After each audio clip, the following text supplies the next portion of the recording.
this piece is made of different materials. The materials for me are very important. The materiality in my work is very important.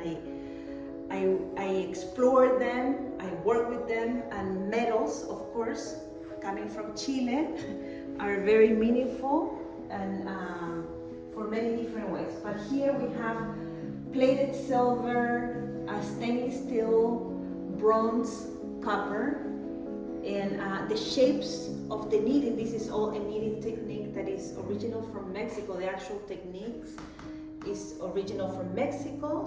In the 50s, used to be very popular for basket. They will make baskets for eggs and fruits, and they use a very strong metal wire. So, and I go back, usually I've been researching the technique, and I go back, I don't know, like 50s. I haven't been able to find more than that. And my shapes and my form, in some cases, I know exactly what I'm looking for the shape. In other cases, I don't. In this one in particular, I just started knitting. I just felt the need to knit, and I started knitting. And it's they're very organic. I usually think a lot of the ocean. I'm always working by the ocean. For some reason, I always tend to work by the sea. So, and I think they do reflect that in some pieces. You can reflect that.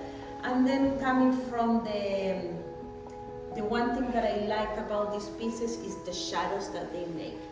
And at one point I wanted to really capture those shadows, and that shadow brought me to the cyanotype. So when I did the cyanotype, it was trying to capture and freeze that image, that the shadow that the piece is actually creating. So, so this is a light box in a fabric. So I do the emulsion. I actually, with my cyanotypes, a lot of people know about cyanotypes. What I do is that I actually buy the powder chemical, and usually it's some salts and ferro acid. You mix them, and I collect the rainwater as well, because you have to mix the chemicals, you have to use still water.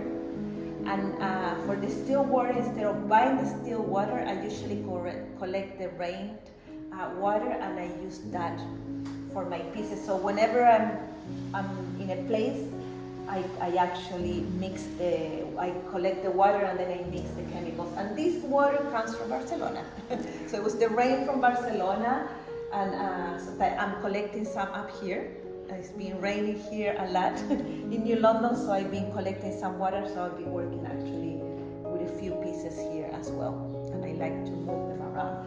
And I'm going to actually come to the flowering tier that I have here, because this is a piece that I actually knew exactly what I wanted to do from the beginning, and I was looking for this shape.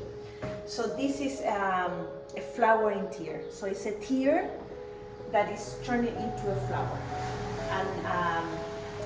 and I have a few thoughts of it, and I always let my pieces to be, you know, that people will come with their own feelings and their own thought of a flowering tier, but mine is a hope, but it's also thinking of how much sometimes you can cry, that release so much within your body that it becomes a flower.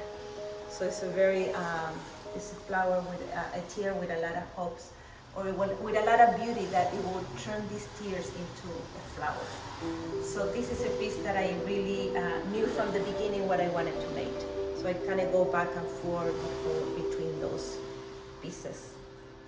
So those are my medals, and I will be having more pieces for the next, for June exhibition, so you will be seeing other pieces. They're not right here right now, but I will be presenting them it's the work that I have been doing in the residency.